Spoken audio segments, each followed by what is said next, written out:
Shout out to the good people in the world, man. Shout out to everybody that's tuned in to the 129 podcast. My name is Kevian Lewis, and this is 129 podcast, and this is 129 forever. Man, today is April 18th, man. Meaning it's your boy birthday, man. You get what I'm saying? But even though it's my birthday, we still here. We still working. We stay at it, man. Never stop working. We never stop going to what we're trying to achieve, and we never stop shooting for what we're trying to shoot for. And you got to shoot for the stars, man. Whoever out there watching this, man, remember that you can be anything that you want to be. You can do anything that you put your mind to. The only person stopping you is yourself. And be confident in who you are. But, oh my God, man, I don't even know where to start, man. I'm going to just tell y'all right now, man, this episode is straight from the heart. When I tell you it's straight from the heart, it is straight from the heart. And I'm going to try not to get emotional on this episode because what I'm going to be talking about is a very touchy subject for me, and it's very emotional. But I'm just basically gonna be telling y'all like how my life was a year ago and how I managed to get to where I am now. So a year ago, man, I was at the lowest point in my life. And I'm not even just saying that to say it. Like I was so low, like to the point where like I didn't want to live no more. Believe it or not. And I thought that, to be honest, like I didn't think I was gonna be here, like for real. And what's crazy is like I had a I'll be honest, man. It's kind of hard for me to talk about this because only the closest people to me like know about like this situation. But in March of last year, really February, I had a bit of a health scare, and so basically like I was born with a heart murmur. So, like, throughout my life, I have, like, heart palpitations, like, meaning, like, your heart, like, skip beats and stuff like that. And when I have these heart palpitations, I thought it was normal because I was born with a heart murmur or whatever. So, a year ago, around, like, Super Bowl time, to be specific, like, I have, like, the heart palpitations. But, like, this time, like around that specific time, that Super Bowl weekend, like the heart palpitations, like they was just like gradually getting worse. And like I was in the gym, I was working out heavy, like if you know, you know. But like I was going to the gym like every single day. I was working out twice a day. And when I was going to the gym, like I kept getting like so tired. And I was so fatigued to the point where like I couldn't do anything. And it was just affecting like my daily life. I just couldn't do it no more. Like I knew something was wrong with me. And I just couldn't ignore the signs no more. So, somebody close in my life, they was telling me like, oh yeah, maybe you should take a break from the gym. So I took a break from the gym, and when I took a break from the gym, I still felt the same way. I took about like 2 weeks off from the gym, so I ended up feeling the same way. But like it got worse. Like the heart palpitations started getting worse, and I couldn't breathe. Like it was crazy. Like I just knew something was wrong with me. But, like, specifically, Super Bowl weekend, I know I keep mentioning it, but I remember this day specifically. That Saturday before the Super Bowl on Sunday, I was just walking, like, to the cafeteria at my school. And, like, I got, like, so dizzy to the point where, like, I thought I was about to pass out. And I really thought I was having a heart attack. Like, the heart palpitations was, like, through the roof. Like, my heart was literally jumping all over the place. And I'm like, dang, like, I could take my last breath right here, like, right now. So I had ended up calling my mom. I told mom, I'm like, Mom, like, like I need to go to the hospital. Like something wrong with me for real. Like something's going on. And, mama gonna be mama. Like, boy, go get yourself checked out. So I end up going to get checked out at the hospital. And to sum it up, they told me that nothing was wrong with me. But like, as humans and just being in our own skin, like we know our body better than anybody else. Like, there wasn't anybody that could have told me there wasn't anything wrong with me because, like, I knew. So, even when I was there, like, I had got an x-ray. I ain't even going to talk about that. Like, I have yet to see that x-ray to this day. But, it was, like, one of the worst experiences of my life. So, I had ended up calling my mom again because it's like I go to school in a different location than where I'm from, so I'm not near my family. So, I called my mom. I'm like, Mom, like, something going on with me, like for real, like Ma, like something is wrong. Like I know something is wrong, and I need to see my primary care. And it's kind of hard to see your primary care like when you're in a different location where you're from. So, my mom, she had ended up like scheduling the appointment for me or whatever. So when she scheduled the appointment, it was like 2 weeks from that. It was like spring break, going on to spring break. So while everybody was having fun, like for spring break and stuff, I had went back home. Like I was still like messed up. Like nobody even really knew about this for real. Like it was crazy. So I had end up going back home or whatever. And so I had end up seeing not even my primary care, just like this lady in a facility like where I'm from.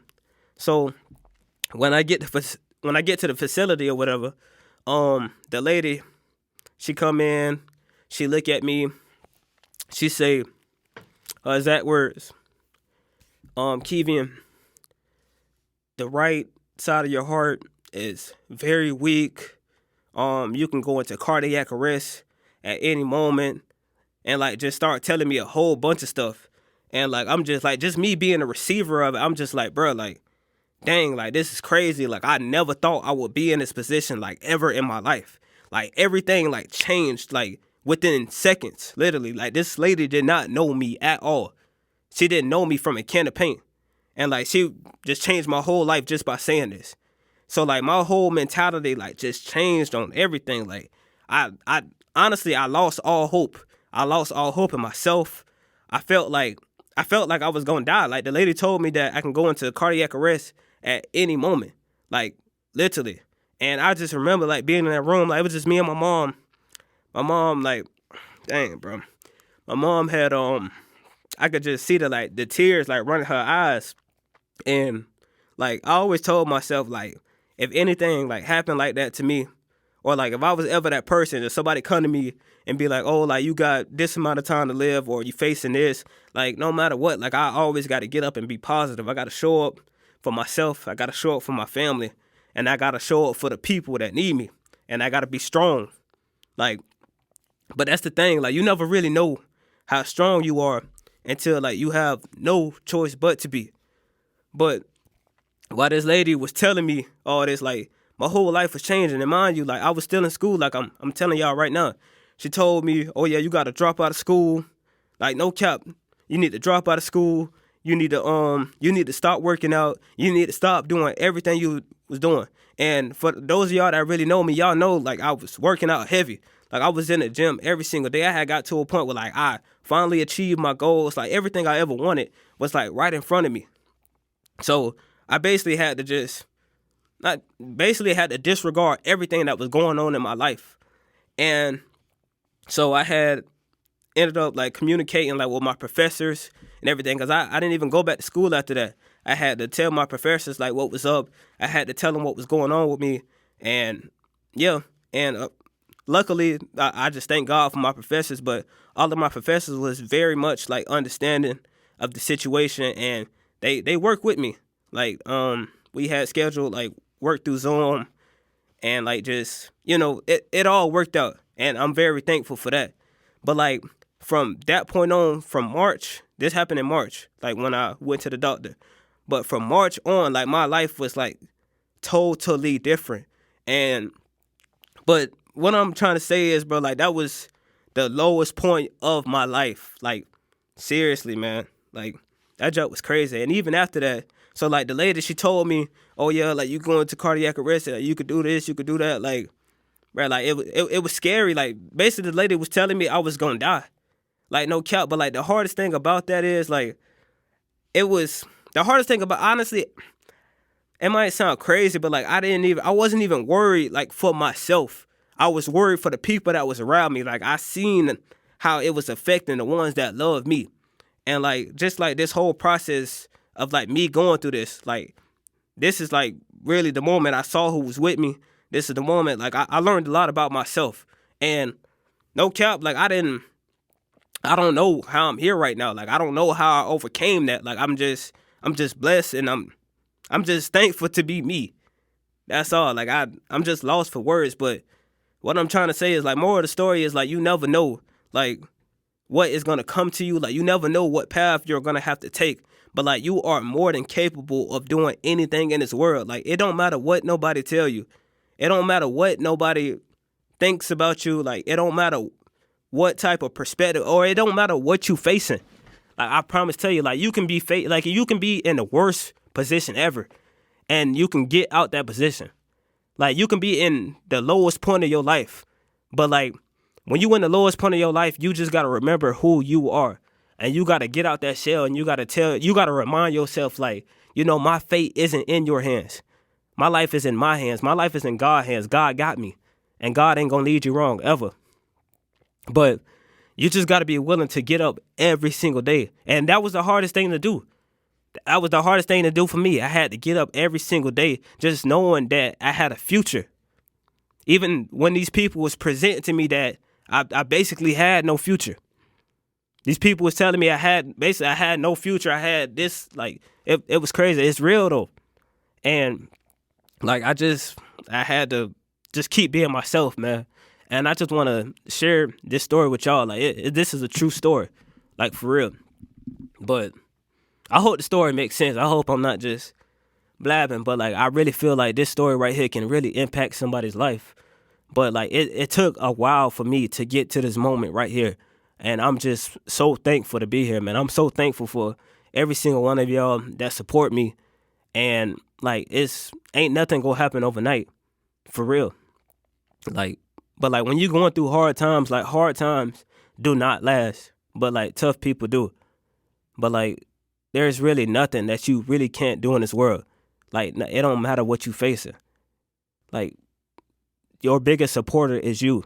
And the biggest crutch that you should be using to get to where you're trying to go is yourself. You got to be willing to pick yourself up every single day.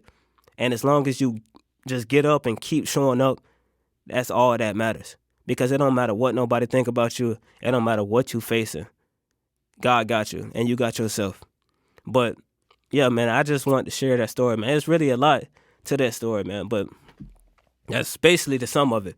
It's a lot more that went on. But like, if it's ever anything that any one of y'all need, like my DMs is always open. Like just reach out to me, like for real, like because I know. And if y'all want any type of update on that situation, also let me know, for real, man. But I ain't try to get too emotional, man. But this is the 129 podcast, man. We got plenty of more episodes to come, plenty.